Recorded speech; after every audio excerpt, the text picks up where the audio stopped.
ভালো আছো তো? আজকে আমি চলে এসেছি বাগবাজার গৌরীয় মঠে। আগামীকাল জন্মাষ্টমী।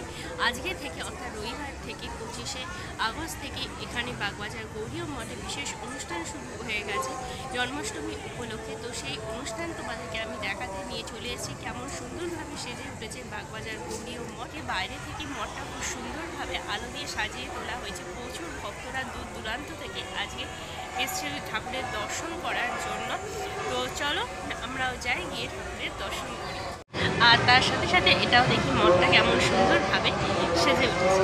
চলো আজকে ভিডিও শুরু করা যাক। আর হ্যাঁ, তোমরা অবশ্যই লাইক কমেন্ট আর আমার চ্যানেলটা সাবস্ক্রাইব করতে একদম। जय जय श्री श्री गुरु गौरांग गंधर्वी जय गौरधा विनोदानंद जय পুরো মঠটা জন্মাষ্টমী উপলক্ষে আলো সেজে উঠেছে।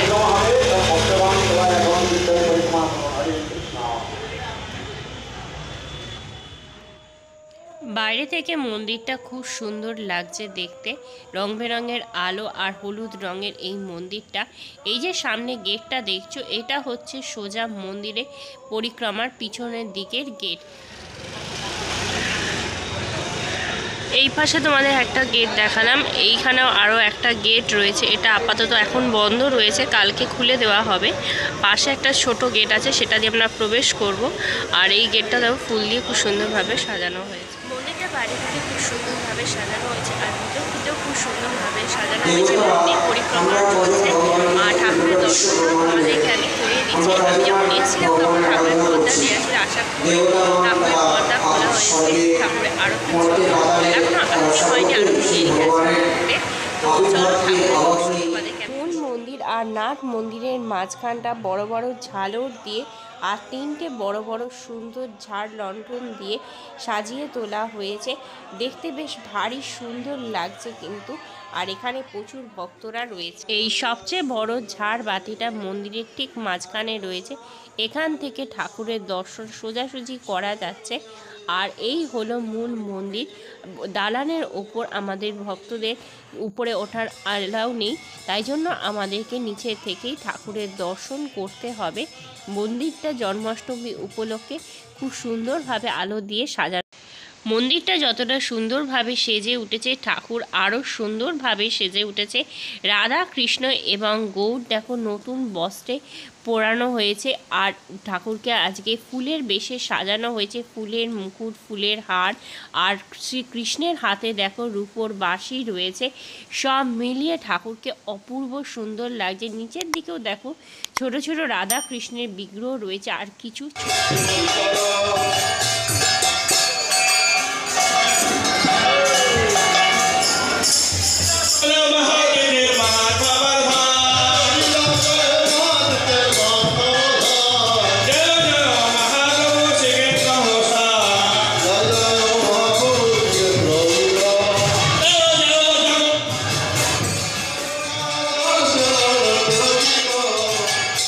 নাট মন্দিরও খুব সুন্দরভাবে আজকে সেজে উঠেছে। কিছুক্ষণ আগে পর্যন্ত এই নাট মন্দিরে অনুষ্ঠান চলছিল, নাম সংকীর্তন চলছিল। এখন নাম সংকীর্তন চলছে না, যারা নাম সংকীর্তন করছিল তারা মন্দির পরিক্রমা করছে।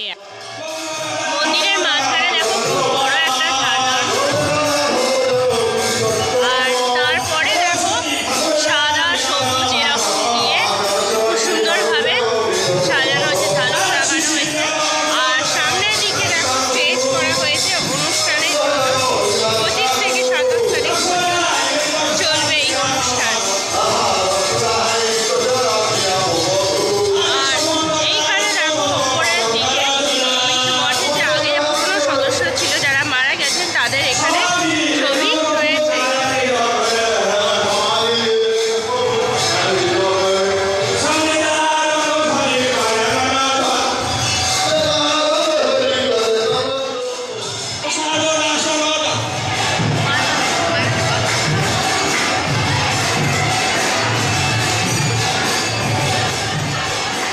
মঠের সদস্যদের সাথে আরও সাধারণ মানুষও মন্দির পরিক্রমা করছে। এখান থেকে দেখো রাধা কৃষ্ণের এই যে দিক দিয়ে এসে ওপাশ দিয়ে যারা যাচ্ছে মন্দিরের পিছন দিয়ে দেখো অনেকে ঘুরে এইদিকে সামনে রাস্তা দিয়ে আসছে। এর আগে আমি যখন এসেছিলাম ভিডিও করেছিলাম তখন তোমাদেরকে দেখিয়েছিলাম। এই রাস্তাটা দেখো বেলুন দিয়ে খুব সুন্দরভাবে সাজানো হয়েছে জন্মাষ্টমী উপলক্ষে। আজকে থেকে বিশেষ অনুষ্ঠান শুরু হয়ে গেছে, প্রচুর ভক্তজন আসছে। আর এইখানে দেখো নাট মন্দিরে অনুষ্ঠান চলছে। এই হলো পশ্চিমবঙ্গের একমাত্র বৈষ্ণব মিউজিয়াম। ভিতরে দেখো চৈতন্য দেবের একটি মূর্তি রয়েছে আর তার সামনে রয়েছে তার পাদুকা।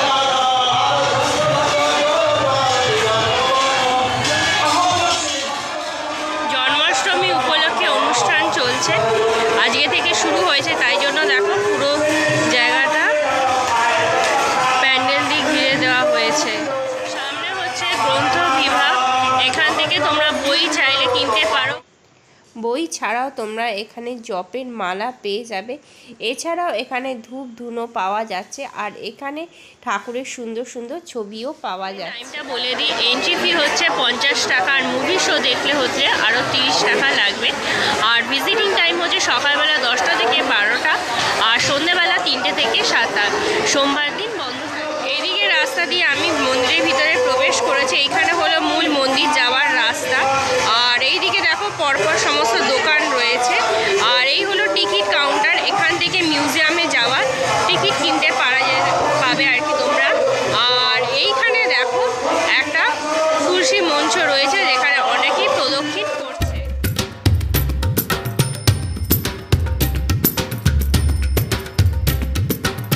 এখানে উপরের দিকে দেখো চৈতন্য দেবের একটি মূর্তি বানানো আছে। এখানে দেখো শিবলিঙ্গ রয়েছে। আর এই দেখো তুলসী মঞ্চ, তুলসী মঞ্চকে ঘিরে অনেকেই প্রদক্ষিণ করছে। বাগবাজার গৌরী মঠের চূড়োটা দেখো খুব সুন্দরভাবে সাজানো হয়েছে। প্রতিটা চূড়োতে আলো দেওয়া হয়েছে, লাল সবুজ নীল বিভিন্ন রং বেরঙের আলো দিয়ে সাজানো হয়েছে। আর চারপাশ দিয়ে পতাকা রয়েছে, দিনের বেলা হলে পতাকাটা বুঝতে পারতে। বিশাল বড় লাইনটা তোমরা দেখছো, এটা এখানে ঠাকুরের ভোগ বিতরণ হচ্ছে, তো সেই জন্য এখানে এত বড় বিশাল লাইন দেখছো। এখানে আজকে ভোগ বিতরণ অনুষ্ঠান চলছে। জন্মাষ্টমী উপলক্ষে শ্রীকৃষ্ণের জন্য দেখো দইহান্ডি যে বাঁকগুলো হয় এখানে পরপর দেখো সাজানো রয়েছে। আর এইখানের দিকে দেখো দুটো পরপর আমার ছায়া পড়ছে, এই যে এইখানে দেখো দুটো পরপর দইহান্ডির জন্য দেখো ব্যবস্থা করা হয়েছে।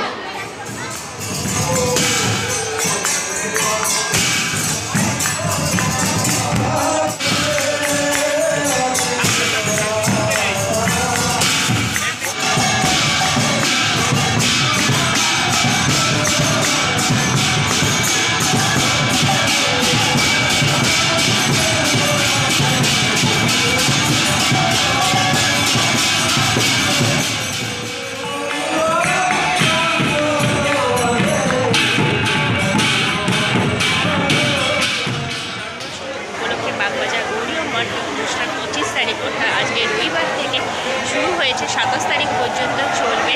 এর আগেও আমি বাগবাজার গৌরী মঠে এসেছিলাম, তখনও এখানে কোনো অনুষ্ঠান চলছিল। মঠটা তোমাদেরকে আমি দেখিয়েছিলাম খুব ভালোভাবে। আজকে বিভিন্ন দিকে প্যান্ডেল করা থাকলেও খুব সুন্দরভাবে সেজে উঠেছে জন্মাষ্টমী উপলক্ষে।